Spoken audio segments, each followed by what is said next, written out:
Paris. City of love, romance, and dreams. So they say.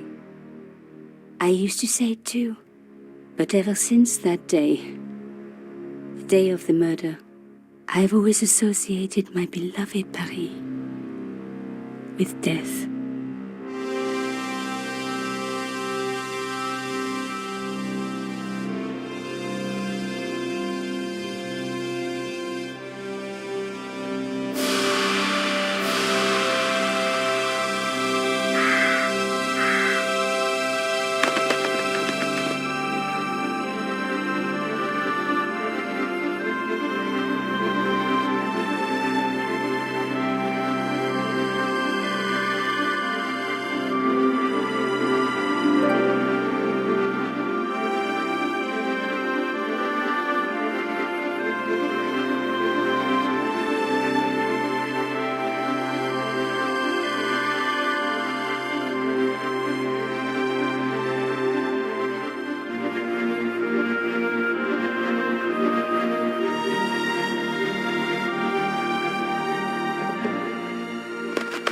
I was at home having a bath when my editor called.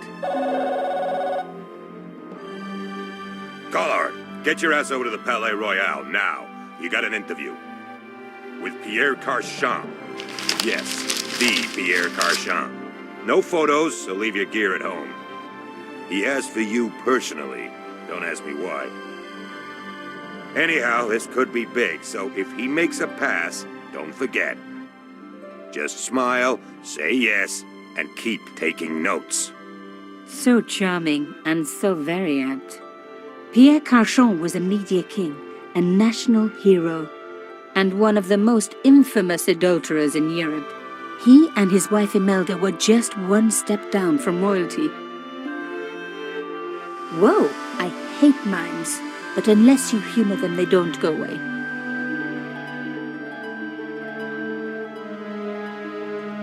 Here I was, the palace of the Media King and the Ice Queen. I pressed the doorbell and set in motion a chain of events which would change my life forever. Yes? What is it? Madame, my name is Nico Collard. I'm here to see Monsieur Carchon. Come up, we're on the first floor.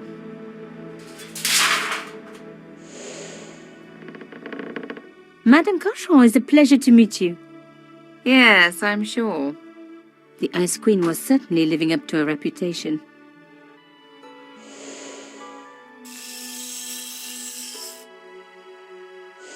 Will you be staying for the interview? Mademoiselle, I know little of my husband's business affairs, and I care even less. I certainly have no intention of watching him pore over yet another pretty little journalist. Pretty? You're too kind, madame.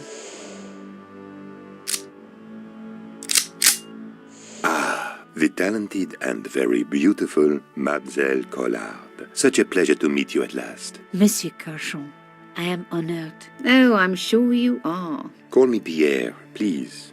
But I do not flatter you idly. I was a friend of your father. He was a great man. My father, he never mentioned. He and I were very close. And then his death. So tragic. I must... Imelda, your damned cat's in my study again. Another Ming vase, I suppose. Excuse me for one moment, my dear girl. You journalists are getting younger each year. Perhaps it's the rest of the world getting older, madame. That was no cat. My God! What? Monsieur Carchon!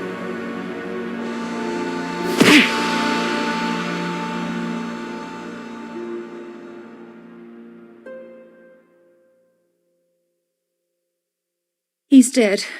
I must call the police. You'd better stay here. There was a man. It was the mime. Do you think he... Well, I believe we can rule out suicide, don't you?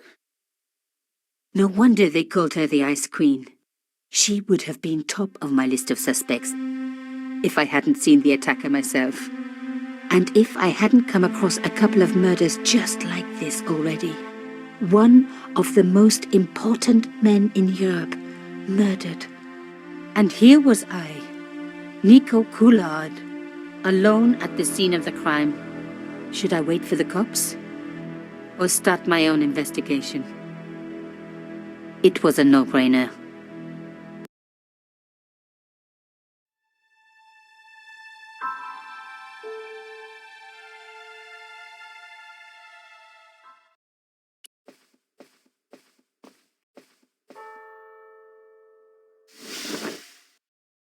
A small round piece of glass had been cut out of the pane. This was a professional job.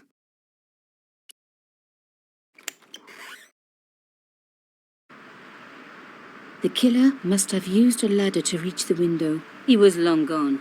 Guess he folded that ladder up, popped it in his pocket and took it with him.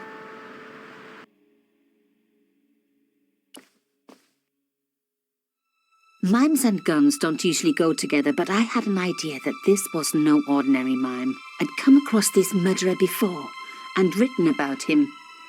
The costume killer, at least that's what I'd called him. Some people hate searching corpses for clues. Me, I'm okay with it. Reminds me of an old boyfriend. It was one of my hair clips. My favorite, in fact. It must have fallen when I was knocked down.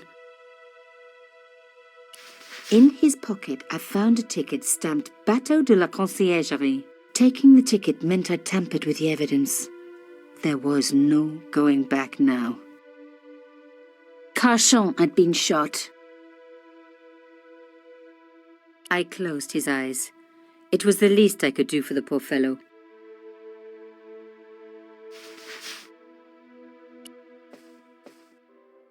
The police could turn up at somewhere there were clues to the murder, and I needed to find them.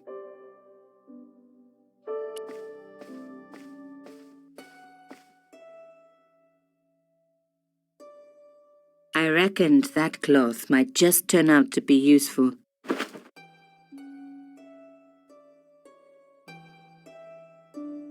Even my fingernail wouldn't fit into such a small hole.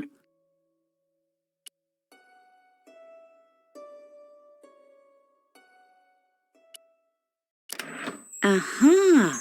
Nico, you are just so damn good at this stuff. Instead of comforting Imelda, I was ransacking her flat. Why? Because there was something going on here, and I had to get answers before the cops arrived. And hey, she'd been rude to me, so she had it coming.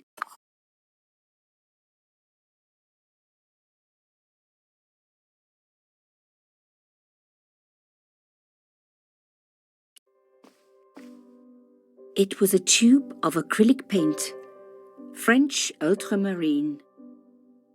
Just the color I was after for my bathroom. I'm sorry, I have to go. Someone is... Young lady, what are you doing? Oh, this paint. It's my favorite color. For God's sake, keep the damn stuff.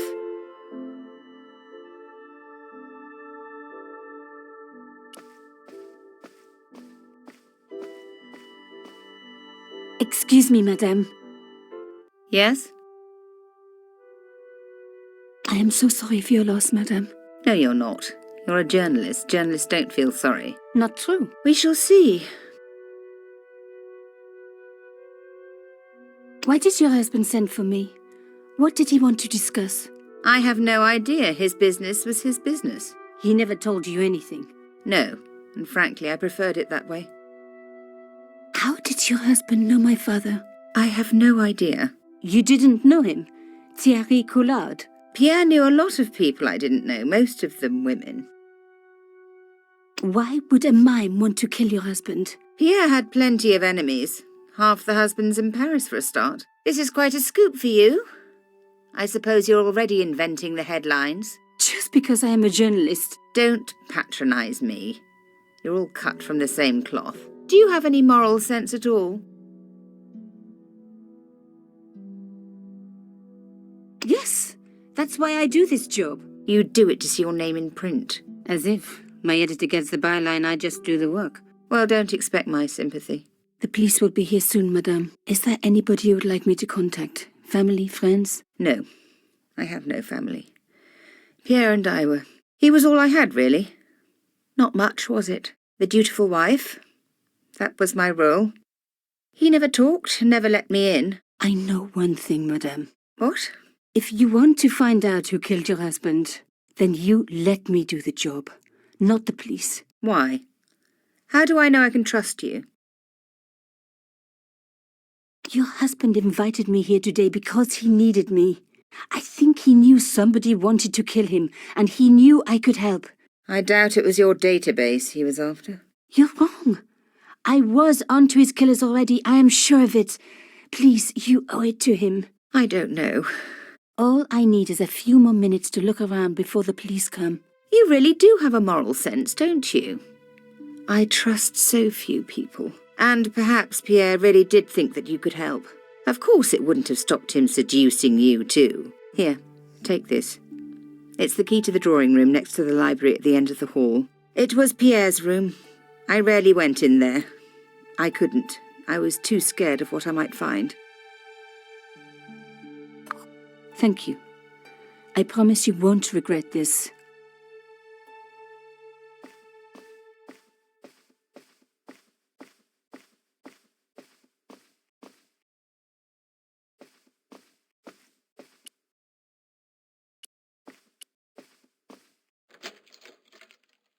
Now we were getting somewhere.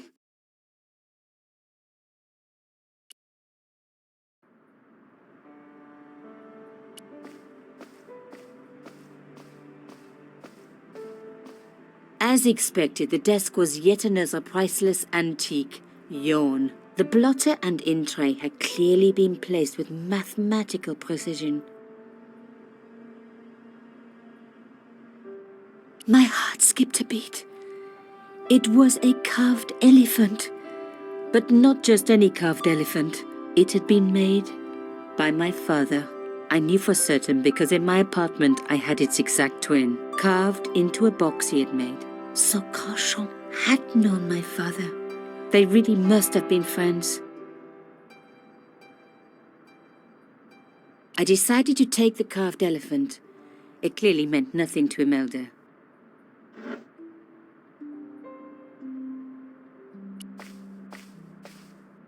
I didn't need a sheet of blotting paper. Not while it was blank. I didn't want to take the tray, but I knew that I could use it.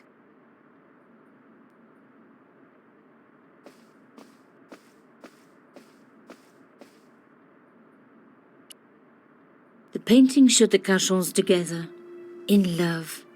As the poet said, the past is a different country. Or did I read that in a fortune cookie? There was the very faintest of clicks.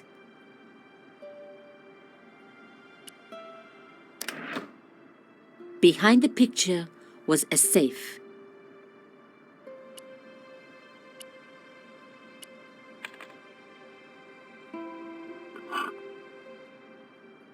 In the safe was some kind of artifact. There were strange symbols on its surface.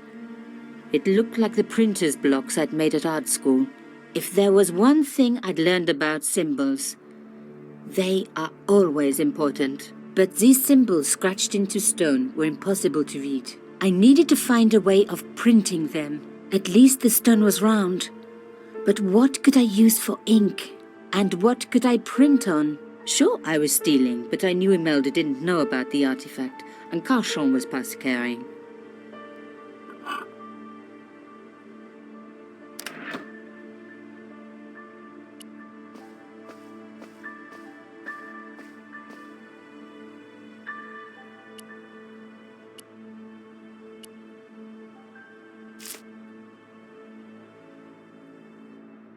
I'd spread blue paint over the bottom of the tray. It was ruined. I was a very bad girl, but also quite a clever one.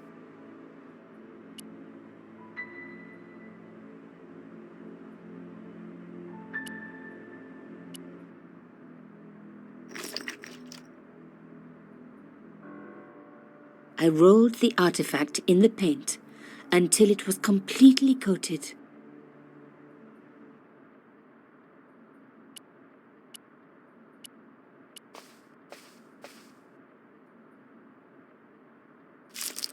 Genius! The roller and the paint worked just as I planned, but what did it say? It was some kind of coded message. It read, sub judice. I may not have learned a lot as a journalist, but that was a term I knew well. It means a legal case that is before the courts. Below it was a sequence of letters that made no sense. I suddenly realized there was a connection between the boat ticket and the coded message. The boat ticket was stamped Bateau de la Conciergerie. The Conciergerie on the Ile de la Cité, by the river, housed the ancient law courts. So, sub judice could in this case mean literally under the law courts, below the Conciergerie. I was pretty sure I'd found all I could here. And besides, all this opulence was making me pine for my regular life of poverty. This was a huge story. It was also one heck of a puzzle with a lot of pieces missing. But I was going to crack it. And if I could just remember the name of that fancy prize you get for being an ace journalist, I was definitely going to win it this time.